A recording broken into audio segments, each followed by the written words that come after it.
Hi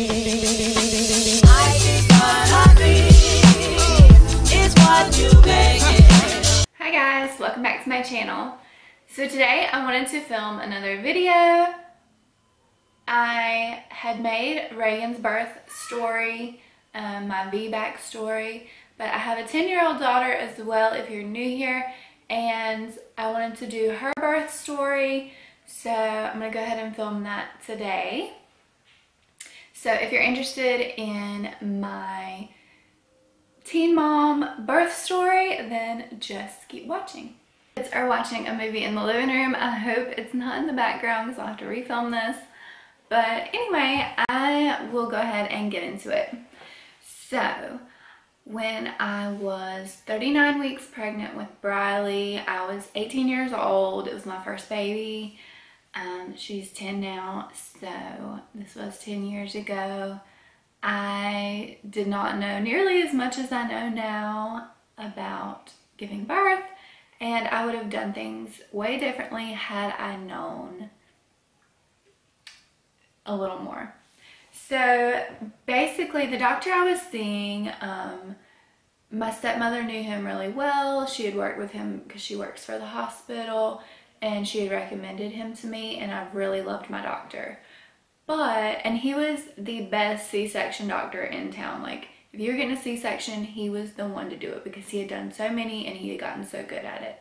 So I am grateful that I got him to do my C-section, but I wish I would have waited a little longer to go into labor naturally rather than asking to be induced.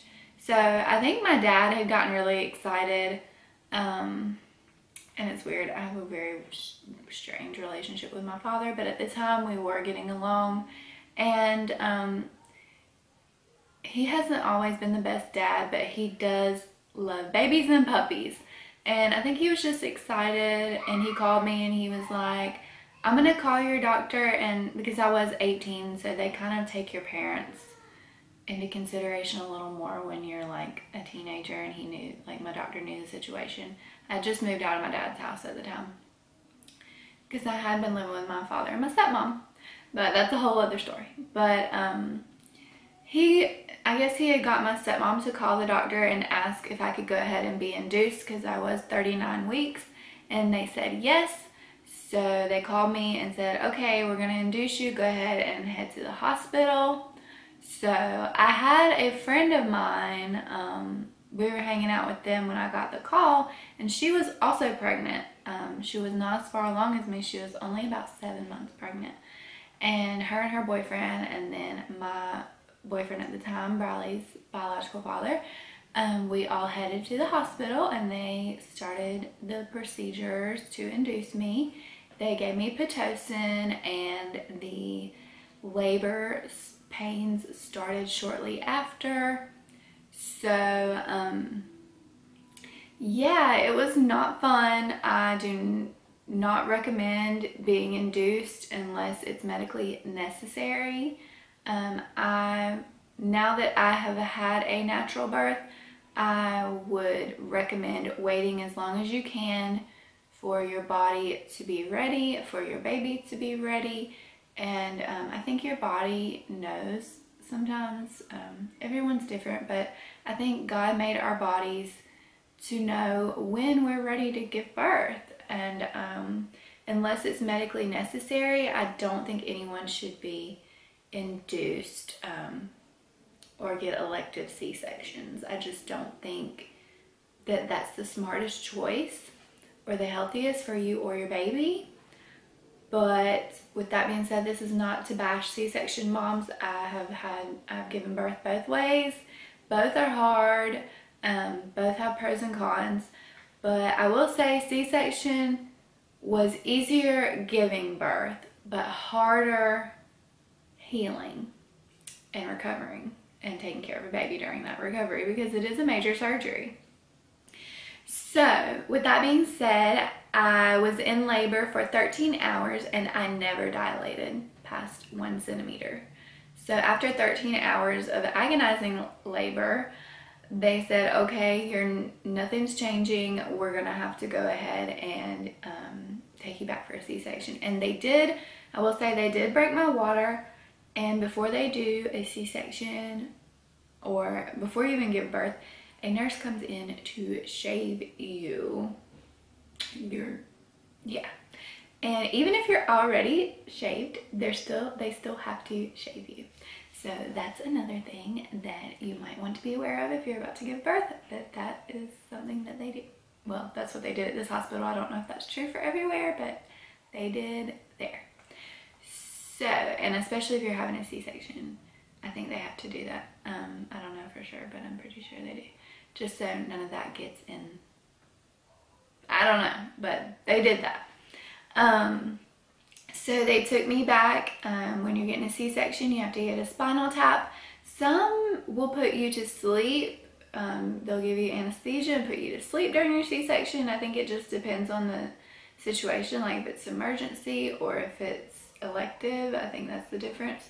So mine wasn't necessarily emergency. I think it's just because, you know, Brylee was starting to show some signs of distress because I had been in labor so long and nothing was changing, and they just wanted to go ahead and get it over with. It was Friday the 13th actually as well. And I was actually in the hospital with 4 or 5 other girls that I knew had their baby the same night.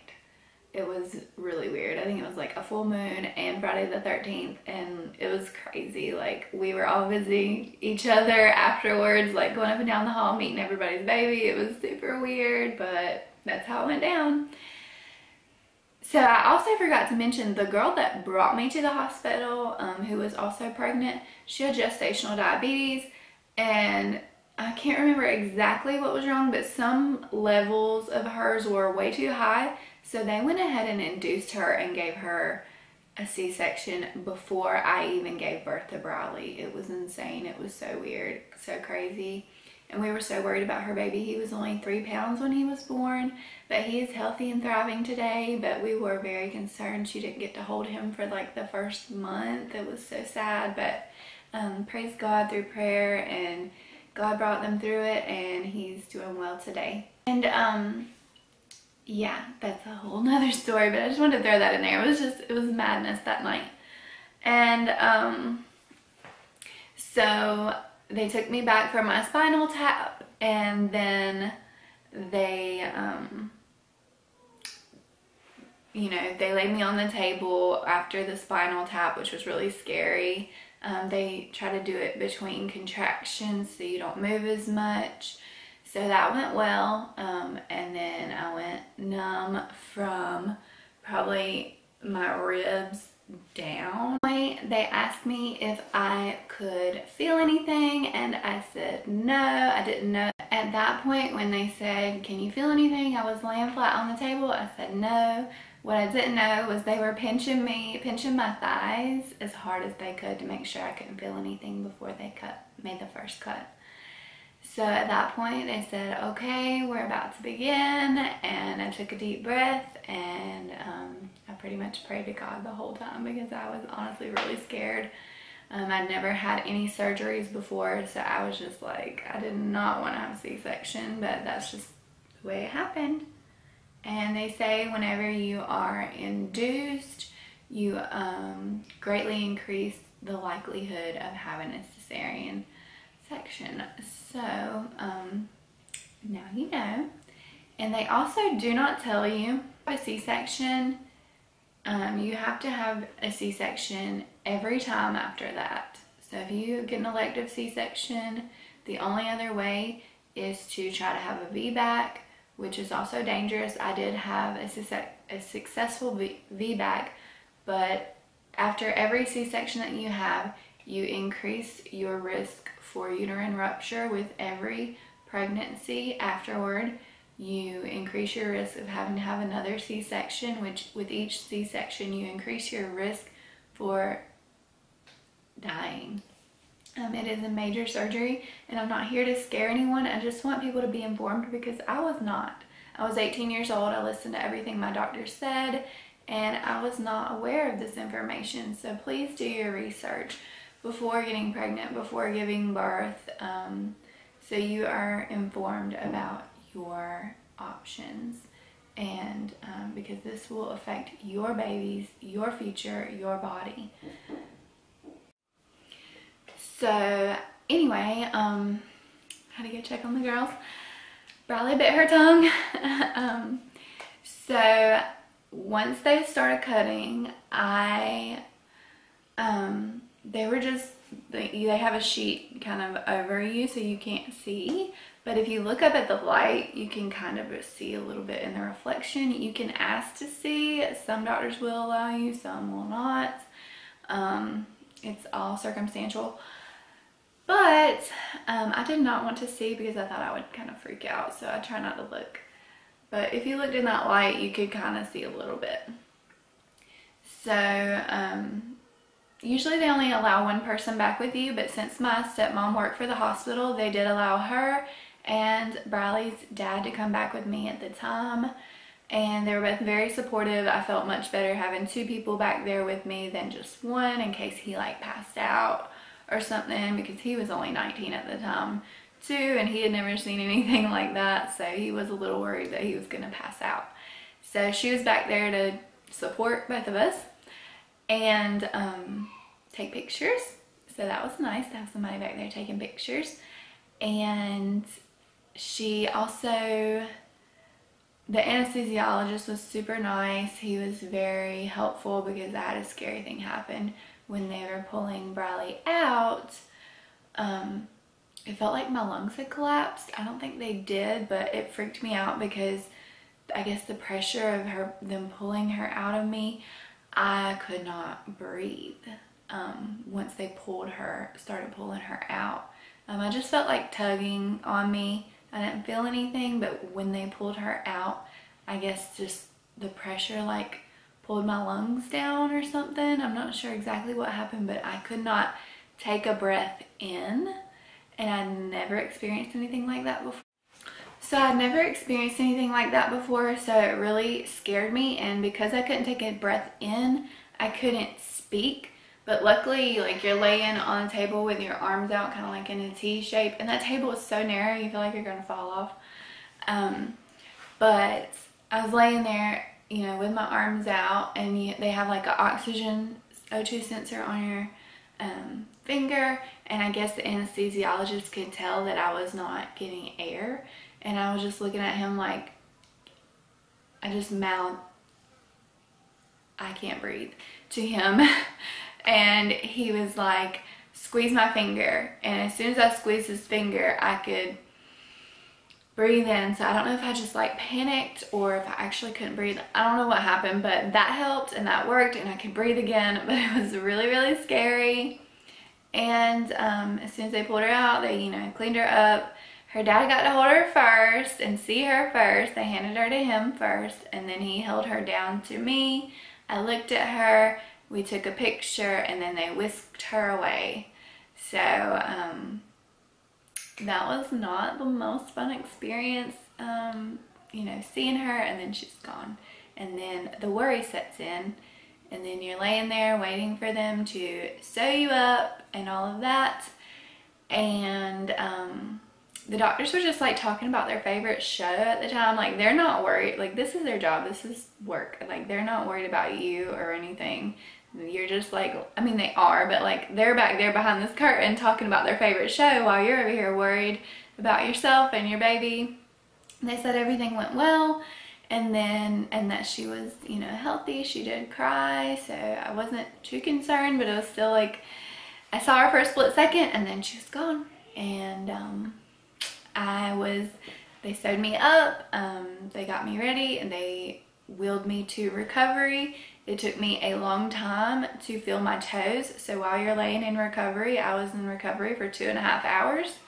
So everyone else got to see and hold my baby before I did, and I was not thrilled about that. So I was laying in recovery, like looking at my toes, and I'm like, wiggle your toe, wiggle your toe. And as soon as I could wiggle my toe, 2.5 hours later, I was like, okay, take me to my baby now, please. It was like, it just felt like eternity. And I was back there by myself because her dad went with her. I wanted him to go with her, make sure she was okay. So I was back there by myself, just like praying that I felt my legs again and that I could move my legs again. It was kind of scary. I'd never, you know, been numb like that to a point where like you can't move anything but your hands and your head. And if you're paralyzed or in a wheelchair, you know, that is nothing against you, or it's just, it was a really scary thing for me because I had never experienced anything like that before. So that is not to offend anyone. If you're in that situation, my heart goes out to you. And I pray that you don't take any offense from this. It's just, I had never been in a situation like that before. I've never felt that before, and it was really scary.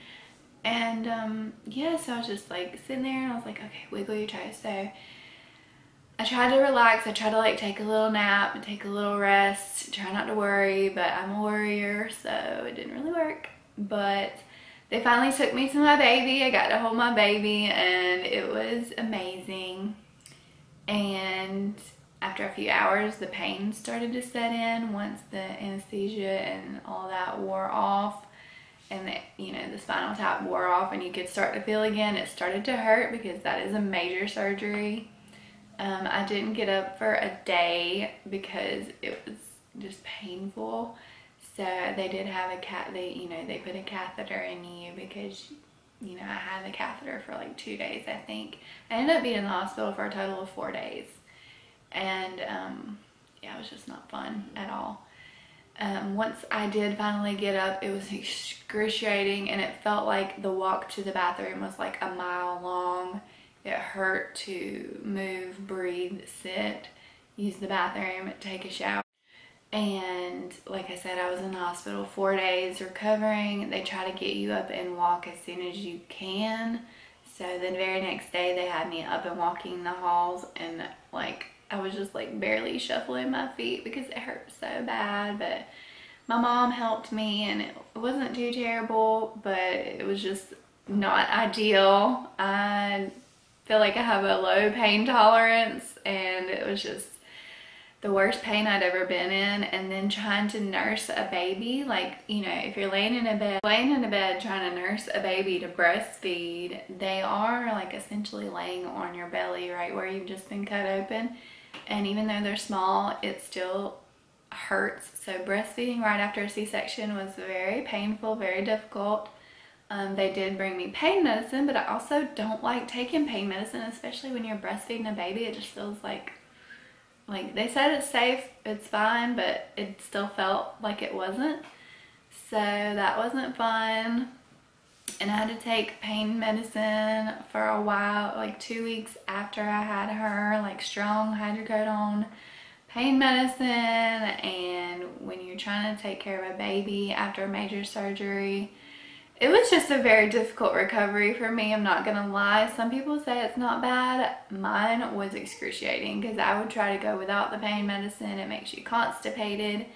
And that was the other thing, having to go poo after. Oh my gosh, it was terrible. Just terrible. So my recovery took, I would say it took a couple months to fully recover from that. And my C-section scar, it was really low though. It was really small. It was like this big, and it's super low, like right below where my hairline starts. So I was pleased with the way it looks. It's not, my scar was not too high up where I can't wear like a low-rise bikini. So I was really happy about that. One thing that I do remember that was really frustrating during the healing process was when your pubic hair started to grow back, because mine was below the hairline. Hair started to grow through it, and I would get ingrown hairs in my scar that I would have to tweeze out, and that was painful, especially in the beginning. It was very painful. So I do remember that being an issue. I think I bled pretty heavily for the first 2 weeks after I had her, and lots of clots and things like that. TMI, I know, but you're watching a birth story video, so I don't know what else you expected. And yeah, that was my C-section experience, and it was not my favorite, but my baby was here safely. One thing about having a C-section is when your baby is born, because they're not squeezed through your birth canal, there's no stress on their spine like there is when you are having a natural birth, and their head is perfectly round when they're born because their head is not squeezed through the canal, and you don't have to worry about them having that cone head when they're born. My brother had that and it freaked me out. I was like 11 and I was like, what's wrong with his head? And they're like, it's fine, it'll change. But at the time it was alarming. I'm like, oh my gosh, you know that movie Coneheads, like he legit looked like a conehead baby, and I'm like, oh my goodness. So that is one thing that you don't have to worry about when having a C-section. So there's that, but it's just, I prefer vaginal birth after doing both, and there are pros and cons to both. Like the episiotomy part of giving vaginal birth was my least favorite of that part, but my best advice is wait as long as you can for your body to go into labor naturally, and if and when it's medically necessary, then go in for a C-section. Please don't get elective C-sections unless it's medically necessary. So that's my advice to you. I'm not a doctor or medical professional, but that is my experience with it. So do your own research, trust your gut, trust your body to tell you when is the right time and the right way. So I thank you all so much for watching, and if you're pregnant, congratulations. If you're about to give birth, do not be afraid. You're going to be just fine no matter how your baby comes into the world. As long as you and your baby are safe and healthy, that's really all that matters. I've done it both ways. Both ways are equally hard. Both ways have their pros and cons, and no way is the right way other than just getting your baby here safely. That's all that truly matters. So with that being said, thank you so much for watching. If you enjoyed this or enjoyed my channel, please don't forget to subscribe and hit that notification bell below to be updated each time that I upload. And please like this video and comment below. It really helps me out. And yeah, thanks again. I love you all so much, and Jesus loves you too. God bless you all. Bye. I lose my breath whenever I see you. You stole my heart, what is it that you do? My life was great till you added colors. Like the moon needs the sun, we don't care about the others. You set my world on fire. You're my heart's desire. I just wanna love you, just wanna hold you, just wanna be with you till we grow old. Please tell me you'll stay or take me away. I want you for myself every single day. You set my world on fire. You set my world on fire. I don't know what I'd do without you. You make me smile, what is it that you do? My life was great till you added colors. Like the moon is the sun, we don't care about the others. You set my world on fire. You're my heart's desire. I just wanna love you, just wanna hold you, just wanna be with you till we grow old. Please tell me you'll stay or take me away. I want you for myself every single day. You set my world on fire. You set my world on fire. I just want you, I just need you. I don't know what it is you do. I just want you.